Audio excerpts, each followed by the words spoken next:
Thưa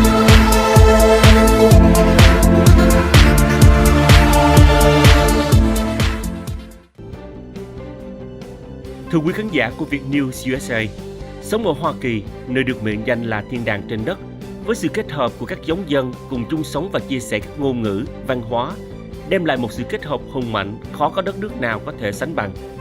Tìm hiểu thêm về các cộng đồng bạn qua những con người thật, việc thật, cũng sẽ giúp chúng ta biết thêm được nhiều cái hay, cái quý đáng học hỏi. Chương trình song ngữ, cuộc sống quanh ta, với các khách mời là những doanh nhân, nghệ sĩ, thương gia, chính trị gia, sẽ đem đến cho chúng ta nhiều bất ngờ thú vị.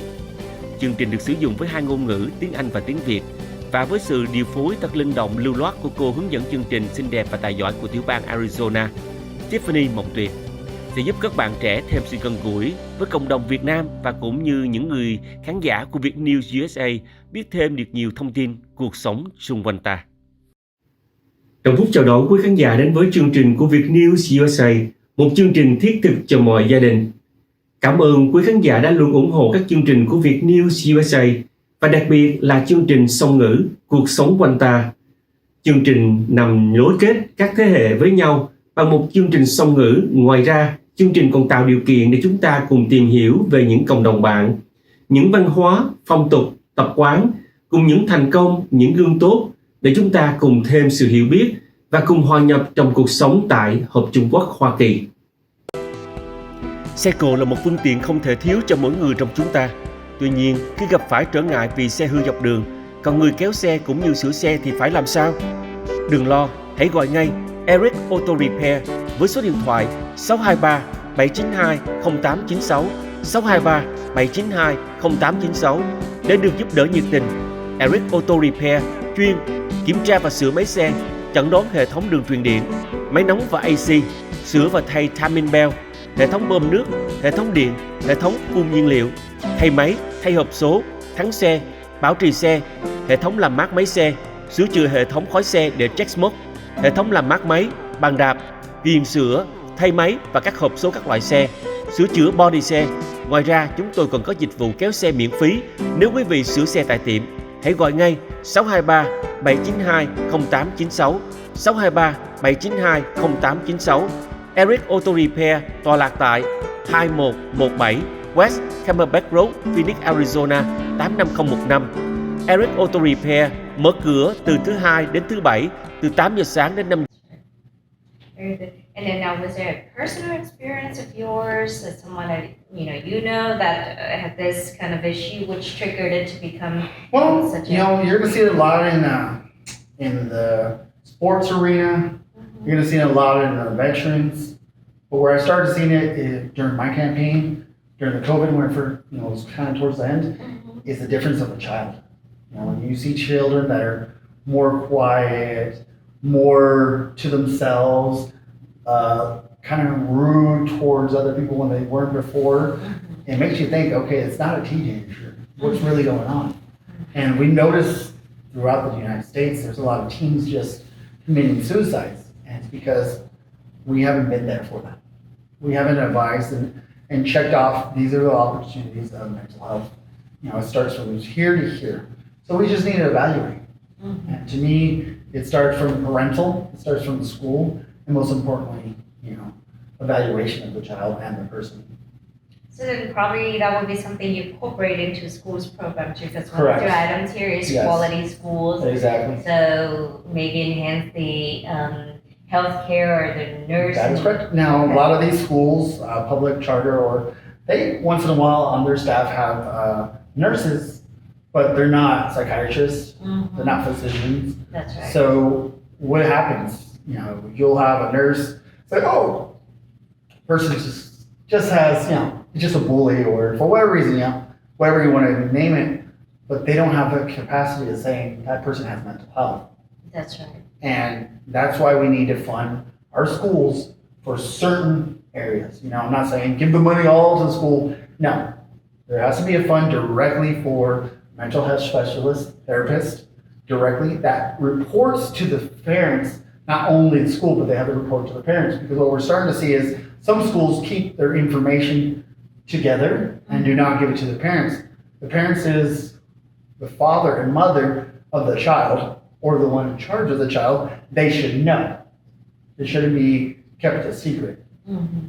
So those are stuff like that we want to talk about. And I think we should care, and there should be money for that, because we're in a generation where stress is a factor for them to go unhinged, like we eloquently call. And we don't want that. We want to try to build together, be strong together. Life is not perfect. The world is not perfect, but what makes it perfect is us caring about each other. I mean, that's generally a good thing, a good foundation. What other things are you thinking that you'll be, supporting schools or proposing for schools towards this Quality Schools initiative? Right. Well, it all starts from, like I said, from the beginning. It starts from education, from pre-K all the way up. That's how you have a positive person in society, willing to give back to society, and not expect anything from society. We all have to be together and do positive for our society. Now, would you change anything about our schools programs today to? Just a few things, more accountability. When I mean accountability is we give almost 52% of our budget every session for schools. They always want more and more and more, and we understand. But where does that money go? It gets divided not equally. The person that has the choice that decides where the money goes is the superintendents. So when these teachers, they should be paid on a fair wage based on their performance as well. But most importantly, I don't believe these administrators should be making $500,000, $300,000, $200,000, while master's teachers that have masters are making only $40,000, $50,000, and they still have to buy supplies. That's why I mean accountability of the budget. I would like to see first the budget reworked to where actually the money goes to the teachers, and whatever's left over, if the superintendent did great, okay, give yourself a bonus, but not automatically let me take the money, he or she first, and then whatever's left over, we'll give the teachers. I don't believe in that, because that's the issues you're gonna have, the teachers complaining that the state doesn't give them money.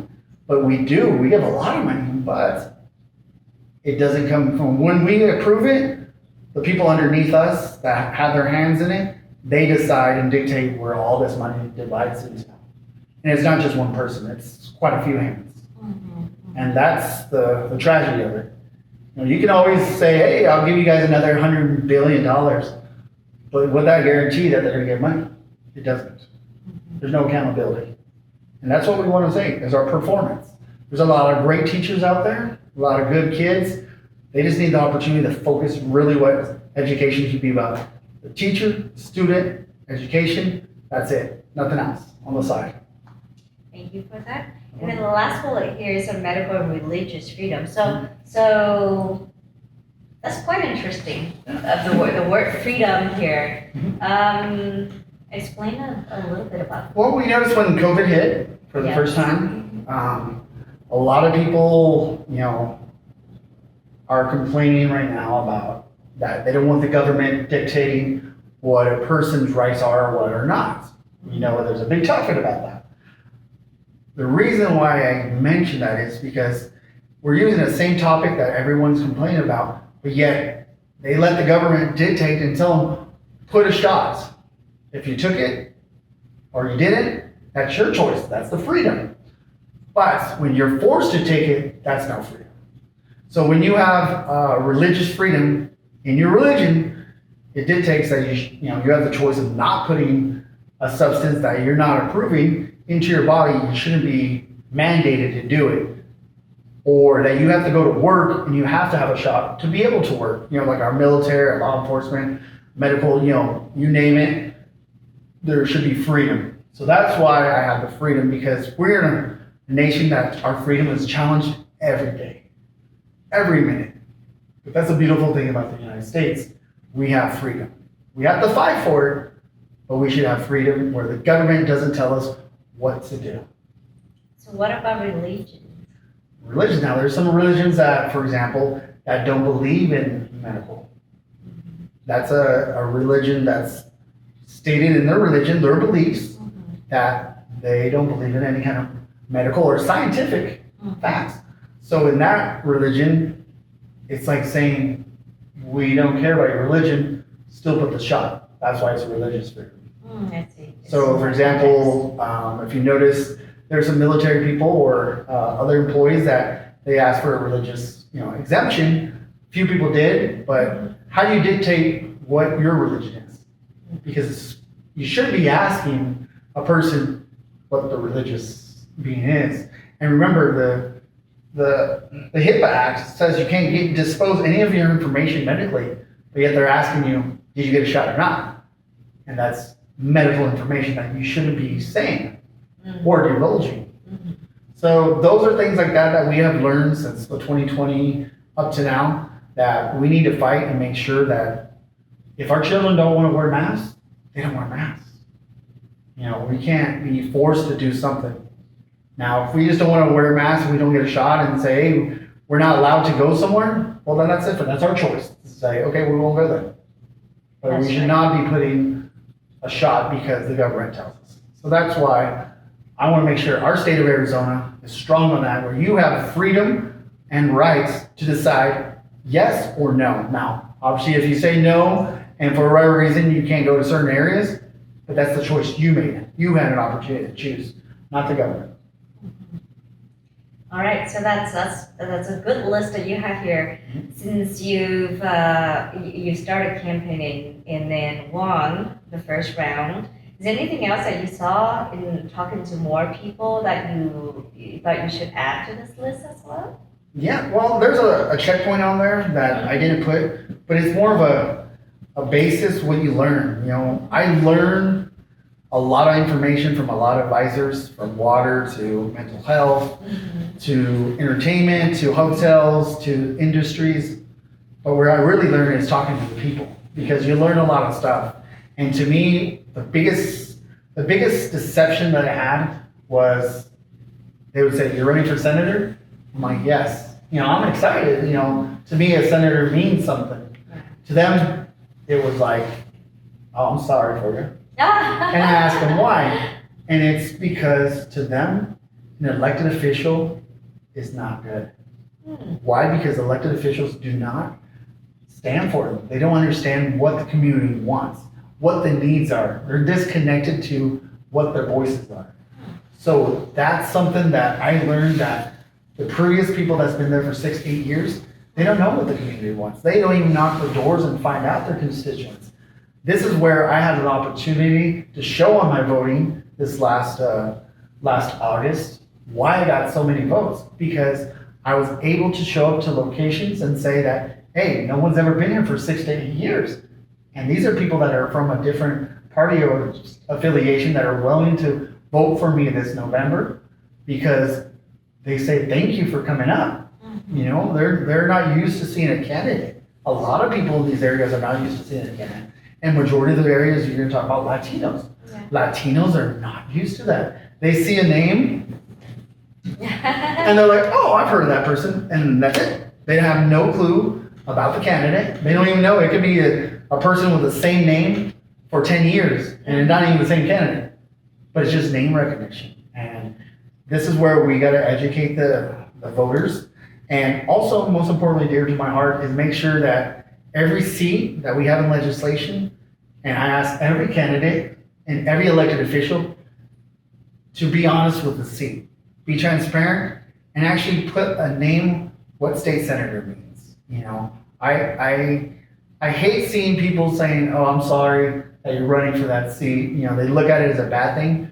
It's actually a good thing, because we're here to work for the people. We're not here to work for ourselves. We're here to work for you. We've been elected by you to do the work. But I want that seat to mean something. And to me, it means something, because that seat, when I win it, it's not I want it. We, as our district and our constituent, want it for them. That's right. They want you to be Exactly. representing their interest and their thoughts. And just because you win, it doesn't stop there. It's actually triple, 4 times more harder, because now you need to make sure what can we do and what can we access while we're out here in the legislature. Because you're not just one senator. There's 29 senators in the state in their own districts. And then we got 58 House representatives. It's 2 per district. So there's a lot of people with a lot of different thoughts, and they're all going to focus, we hope so, they would focus on their communities and their wants. But I can give you my pledge, my word, as a Republican, but as Gary Garcia Snyder, that I don't care what party you're from, I don't care where you lived before, I don't care if you're not even a voter, I will always think of you first. And of course, there's Sophia, Andrew, and Isabella supporting you as well. Of course. You got a whole beautiful family here. So I know November 8th has to happen first, but assume that you win the election. Do you have bigger aspirations than state senator here? Well, first, to me, you have to be able to lead. And I believe that in every aspect of life. You know, you have to be able to take baby steps, lead, Absolutely. show that you're a great leader, and most importantly, a great human being to work with people. Because anything higher has to be a platform of showing history. And your history is very important of showing what have you done, what can you done, and what will you do. And to me, I have a foundational background with my parents showing me what I needed to do, my foundational conservatives, the importance of my word, my respect, my family, my children, and dedication. But it's what you're willing to sacrifice for everyone else's needs before yours. And that's why I decided to run. Because at the end of the day, my family supports me, I love my children, and I love everyone else. I mean, there's a lot of people that don't like politics, there's a lot of people that don't like you because you're a Republican. You know, that means nothing to me. I don't get offended. I want the best for you. Regardless if you hate me or not, you don't vote for me, you vote, you're still my constituent, and I still have to listen, and I still respect and want the best for every individual in my community.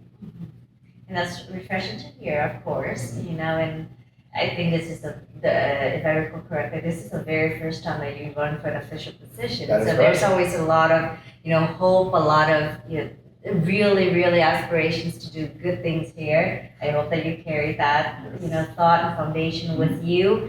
And best of luck to you on November 8th. And then, we'll see you back here again to just, to see how you feel, to learn of what you've been up to and so on. I mean, we'd love to be in touch with you. So. It's always a pleasure to come for my second interview. I expect my third one to be in November, where I say thank you to the community. Yeah. But most importantly, let's get stuff done in Arizona. And it all comes by y'all chiming in and telling us what you guys need. Because at the end of the day, us as legislatures, we are regular people. We're not perfect, but what helps us out is we need to hear the voices, the problems, the issues, or the opinions to be able to advocate for our communities, which our community is the whole state of Arizona. I can cover one part of Arizona, but to me, I'm important for all the state of Arizona because I can talk to other elected officials and say, you know what, your area needs this. And I've seen that you're not worried about that, but I believe you need to reevaluate and advocate for these people because these people are asking you, this is our importance. We need to make sure we're all together. It doesn't matter what part of the party. We need to make sure Arizona is a prosperous, family-oriented with growth to bring us into the next generation. And Gary, if they do want to reach out to you and they, if they don't see you in person and they maybe they'll go to your website, but what other platforms can they reach you at? Well, yeah, I have my website. I have social media, Facebook, Twitter, Instagram, TikTok. Fun part. My son runs that one for me, so. Perfect. But most importantly, I want to make sure you have my phone number. Everyone's amazed that I don't have a campaign phone number. I have my personal cell phone number. Oh, wow. Because to me, that's transparency, and that's all I'm about. So I'll give you my number. It'll be 928 area code 257-7290. That is my direct cell phone. A lot of times I don't answer because I'm always on the road. But if you text me or if you use WhatsApp, more than welcome. Send me a text and I'll get back to you as soon as I can. But also, if you have social media, you can send me an inbox message as well, and I'll get back to you as soon as I can. We're on the road every day. 8 hours of the day is always driving when we're on the road, but majority of the time we're always in advance. We want to stay busy because that's the only way one senator can be able to talk to almost 250,000 people, or at least be able to have events where we can gather a lot of knowledge. That's right.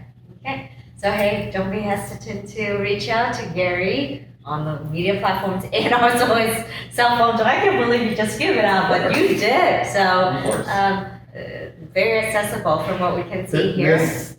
My headline on my thing when we zoom in, we'll zoom in a little bit later. If you can read, let me know what this means. Tell All right, our it says viewers. honesty, integrity, and values. And underneath, No more corruption. Elect someone we know and trust to fight for our community. I believe I have been transparent, and I believe I'm showing you that my true honesty is I'm not reading a script. I'm just being me, myself, and I. And the way I was raised and the way I see the world and I see our cultures. You know, we're all together as a family. We will have disagreements, but that doesn't mean that we don't love each other. We don't want to work with each other. We want to be together. We just have a disagreement. So that's just being human. That's So right. we need to be in the middle to make sure everyone's prosperous. Thank you very much. I appreciate the opportunity to be in your household, your mobile device, your iPad, or any other platforms that you're using. Perfect. And that's a wrap. Thank you for your time today. Once again, we've just had a wonderful conversation with Gary Snyder, who's running for state senate here for District 23. And of course, remember, election day is November 8th. You can always send in your ballot earlier, but if not, make sure you go to the polls that day. Yes, ma'am. All right, good night. And then thank you.